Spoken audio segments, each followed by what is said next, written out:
E aí aqui agora, então, aqui a gente tem o íon livre com todos os orbitais com o mesmo nível de energia. Quando o campo é esférico, quando essa interação é simétrica, todos os orbitais têm uma repulsão, mas essa repulsão é simétrica, então todos aumentam de energia. Mas quando o campo é octaédrico, por exemplo, quando agora a gente não tem mais um campo esférico, o que está acontecendo? Uma repulsão eletrônica diferenciada pela geometria dos orbitais D. Então, os orbitais T2G, que são aqueles que estão entre os eixos, sofrem menos repulsão eletrônica com os elétrons do ligante. E os orbitais EG, que são os orbitais que estão no eixo de ligação, eles vão, ou ao longo do eixo de ligação, eles vão sofrer uma maior repulsão eletrônica, orbitais D, com orbitais, ou com a densidade eletrônica do ligante.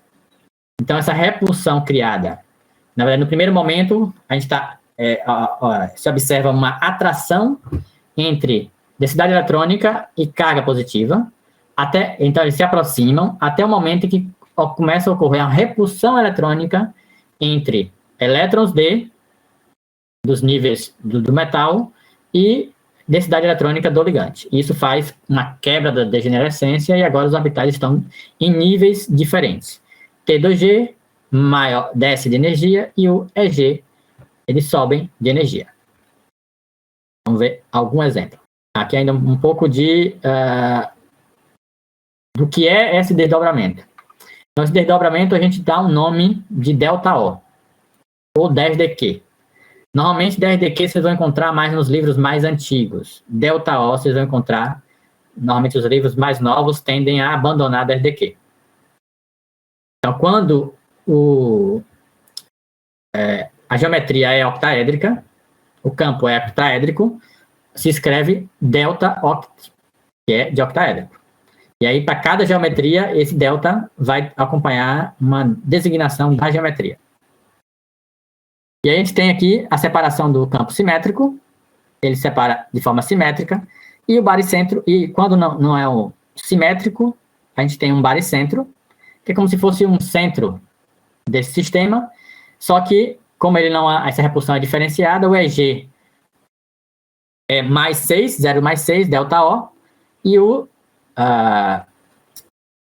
T2G, ele desce de energia, então por isso que menos, ele desce de energia, menos 0,4 ΔO.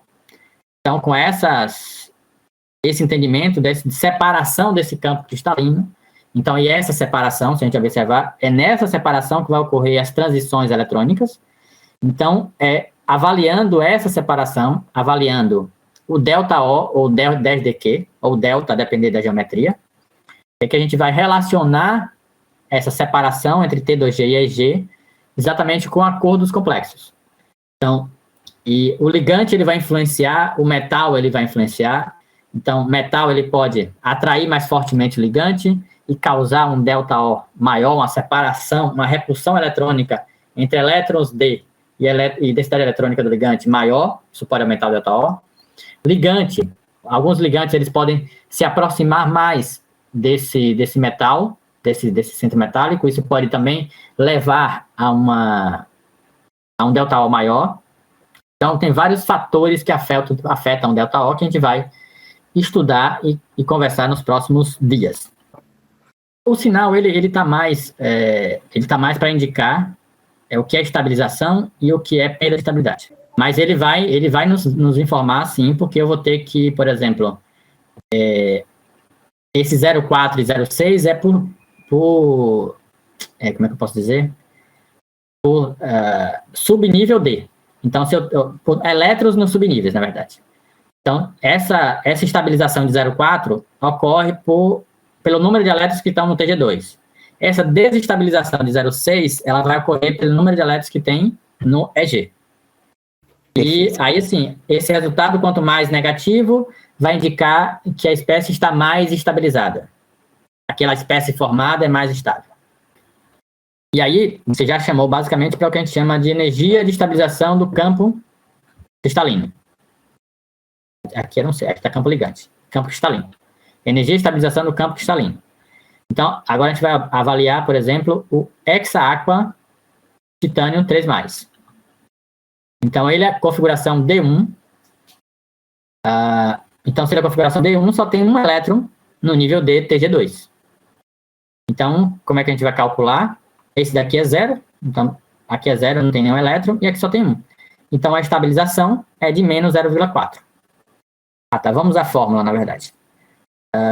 Essa fórmula, então, é a soma. Então, esse menos significa estabilização, mas ele vai entrar na conta aqui. E o 0,6 de estabilização, que vai dar o valor de ΔO, em ΔO. E a gente vai, lá na frente, observar que tem um NP. Esse é número de elétrons emparelhados. Porque o emparelhamento, ele vai modificar o cálculo. Porque o emparelhamento agora, ele requer energia para que a espécie seja emparelhada. Então, muitas vezes, a gente vai observar que tem 3 elétrons aqui, no nível Tg2. O quarto elétron, o que é que vai acontecer com esse quarto elétron? O quarto elétron, ele pode saltar para o nível Eg, ou ele pode emparelhar no nível T2G. Isso muda a resposta final do complexo. É o que a gente vai chamar de complexo de spin alto, de spin baixo. A gente vai vendo essas nomenclaturas.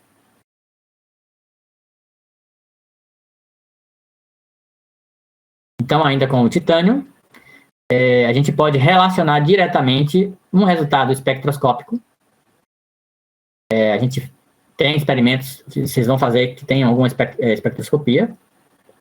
E esse resultado espectroscópico, ele vem exatamente da transição eletrônica desse elétron D1, do T2G para, quando ele absorve energia, para o EG. Então, quando ele retorna, ele libera uma energia. Então, esse salto aqui depende da interação ligante-titânio.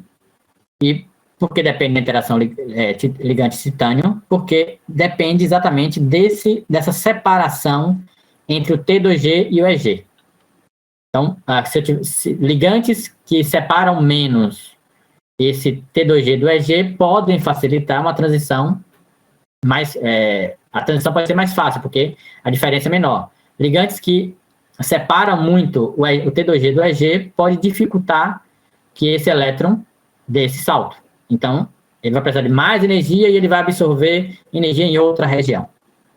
Porque cada transição eletrônica vai ocorrer com uma energia diferente, com ΔOR diferente. Isso vai levar a cair na região do espectro diferente. Tem uma fórmula que leva em consideração a energia, constante de Planck, a velocidade da luz e o número de elétrons, número de fótons, número de elétrons de fótons aqui.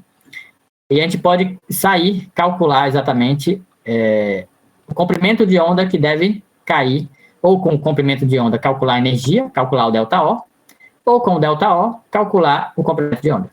Normalmente a gente faz com o comprimento de onda, a gente calcula o desdobramento do campo cristalino.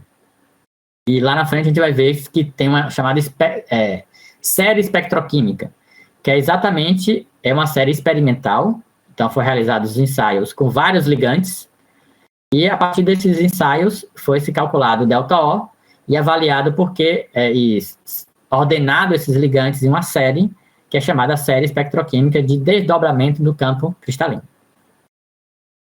Depois eu trago essa fórmula que ela é importante. E aqui voltando à origem das cores no espectro, né? A origem das cores vem da cor absorvida. Então, tem uma cor que é absorvida para o salto quântico, né? E uma cor que é transmitida. Uma cor que é absorvida, então a amostra absorve uma radiação, ocorre a transição eletrônica, e depois a gente tem uma cor transmitida, que é a cor que a gente vê. Para transições simples, esse círculo de cores pode ser utilizado. Então, o inverso, por exemplo, se absorve no verde, então a gente vai ver lá para um vermelho, mais ou menos. Então, aqui, se absorve no verde, pode estar nessa região aqui, vermelho, púrpura, violeta. Então, se absorveu no vermelho, pode ser azul, verde, mais ou menos. Então, quando as transições são mais simples, a gente pode usar esse círculo de cores. Quando tem várias transições, a gente não consegue mais usar esse círculo de cores. Então, vamos seguindo para os íons D2. Por exemplo, aqui, vanádio 3+.